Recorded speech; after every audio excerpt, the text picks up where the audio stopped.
If you're trying to build a new home inside that 100-year-old structure, I guarantee you, if you don't listen to these tips, you're going to run into problems. I've seen people try to make it work. The last minute, they hire the fastest and cheapest engineer. The carpenter and the contractor are expected to figure the things out on the job site. And you start to hear things like, it's a reno. That's how it has to be done.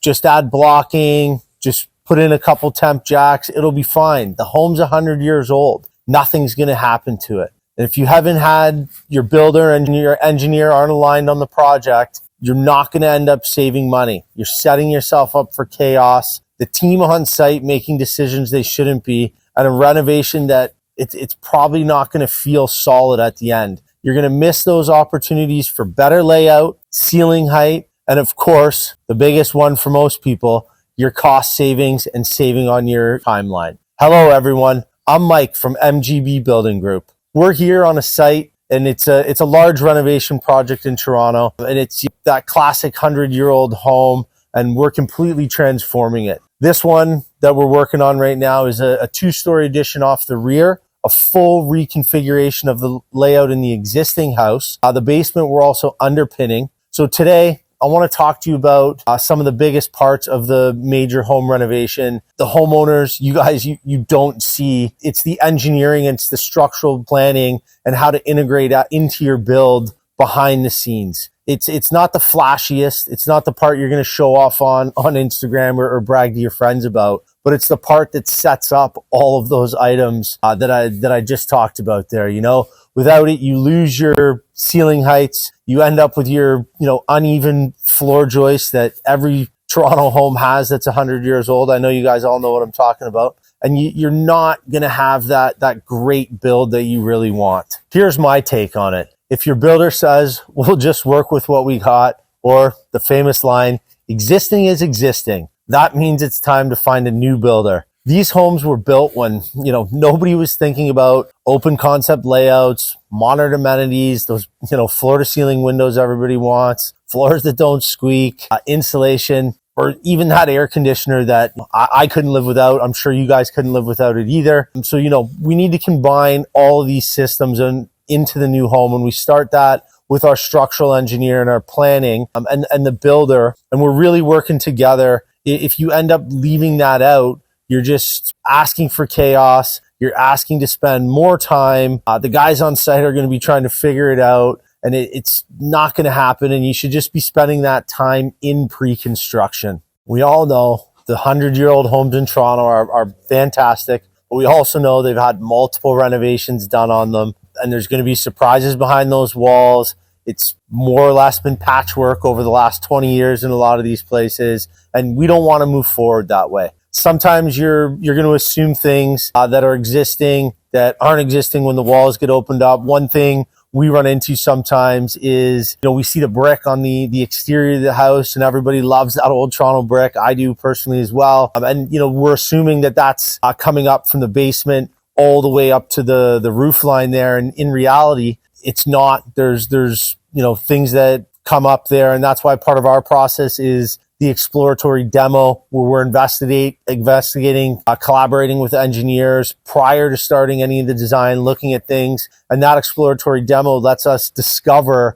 items like that before we start the design, before the engineer has gone through and locked in on their design. And then we get into change orders.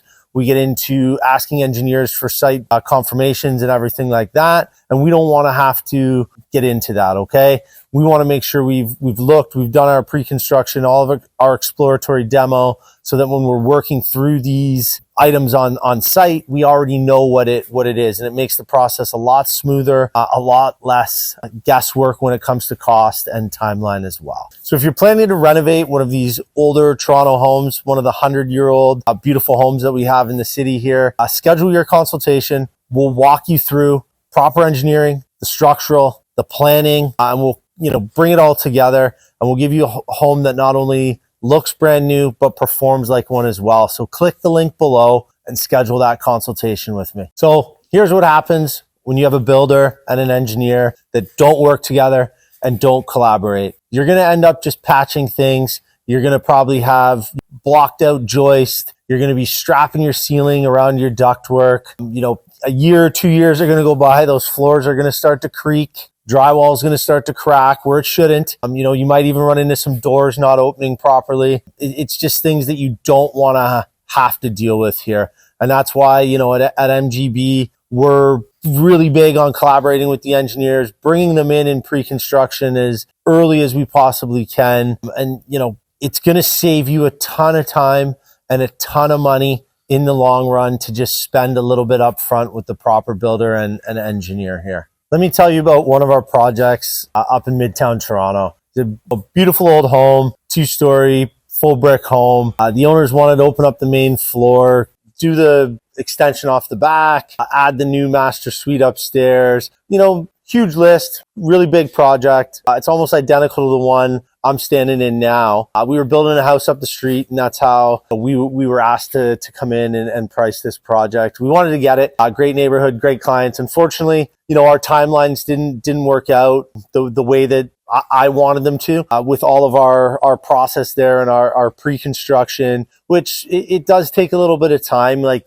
you know, depending on the scope of work, it's probably about 2 or 3 months. And unfortunately, these clients didn't feel it was worth it. They didn't want to wait. And they had a team that could start right away. That's a red flag to me. If your builder can start right away, you're probably in a little bit of trouble right off the bat there. 6 weeks later, unfortunately, these clients called me and they said, you know, they'd been shut down. They have the work orders issued from the city. And I hate to say it, but I had to say, I told you so. And I got to take a victory when I can as well. So, you know, they paused construction. We got out to the job site. We had a look. We brought our engineer out with us as well. And the site was pretty sloppy. You know, there was wood beams in place of steel beams. There was wooden post in place of steel post. I'm not sure what happened. You know, in talking to the clients a little bit more and reviewing the drawings, we did kind of discover there was a lot of TBC. There was a lot of contractor to verify on site. We found out the engineer that was on the project had,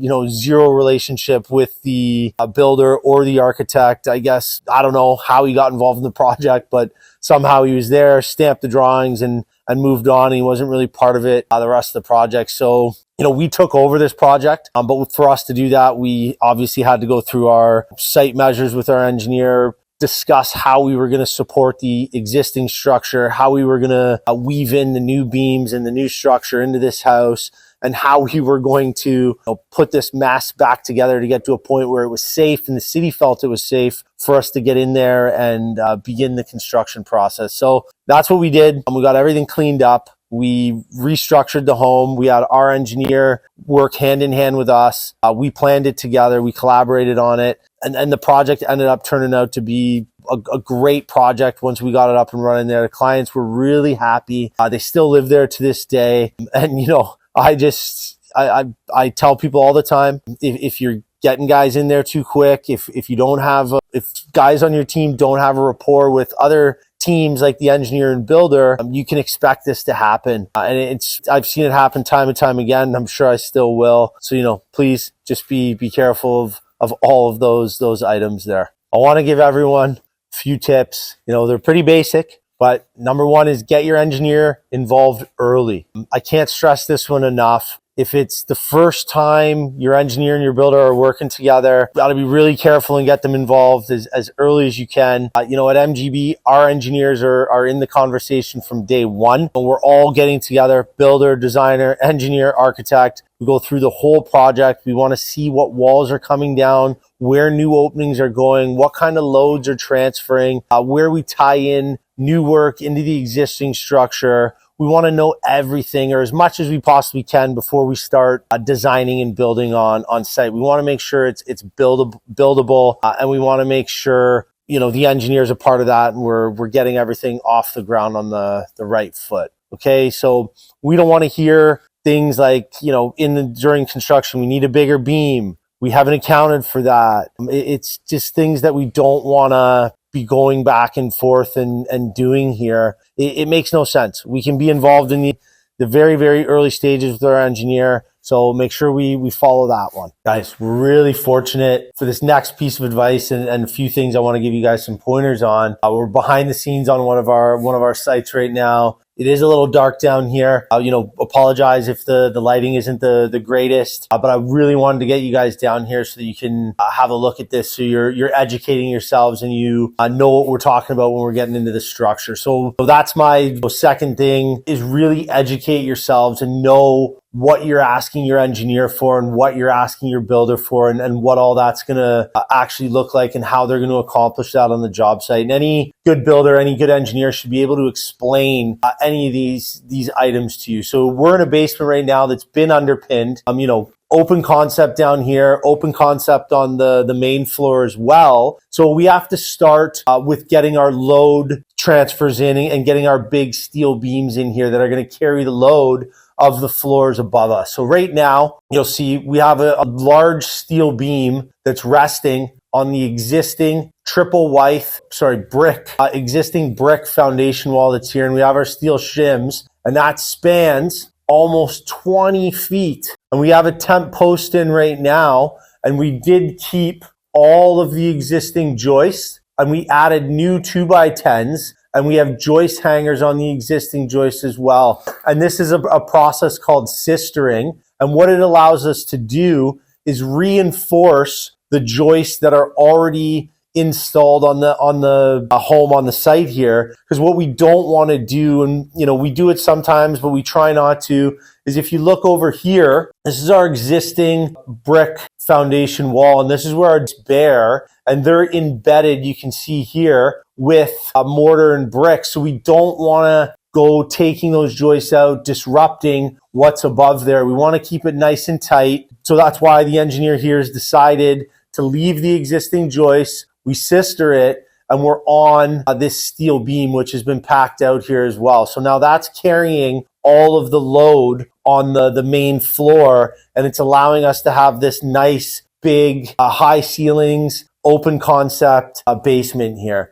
So really understand when you're asking your engineer and you guys are reviewing drawings with your builder, if you don't understand something and you're not knowing what it's going to be, then you ask and educate yourselves. And like I said, any good builder, any good engineer will be able to explain this to you. They can take you to any of their job sites and they're going to be able to show it to you, or you can just watch this video and you're going to know all about kind of the sistering and the steel beams and why we do those things that we just talked about here. Okay, so really educate yourselves on the structural elements of your renovation. Another hugely important item with the engineering is make sure your builder and your engineer have a relationship. It's going to make the biggest difference when it comes to collaborating, pre-construction, and going through all of the little things that are going to come up on your job site, like plumbing runs, HVAC runs, all these things that can make or break a build. Imagine having a beam right where your toilet line is going to be. It's not going to work out. And that stuff does happen.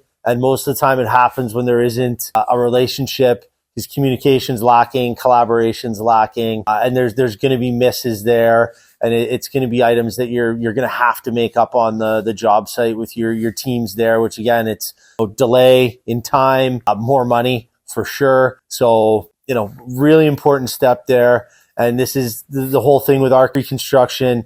It just saves so much time in the end. And we go through everything with everyone on the team, structural engineers, HVAC engineers, interior design, and we're all working together to make sure that project is picture perfect when we're building it on the job site. Here's the truth. You can't separate great design and great engineering. A home that's going to look beautiful, really perform amazingly well, you have to bring the right team together. Builder, architect, engineer, designer, make sure it all clicks. The structure is so important. It's what supports the design. It allows your systems to fit all those great modern systems. It's the structure of the build. It's the foundation of the build. And it's just so important to get that started early and bring your engineer in early here. Thanks for watching.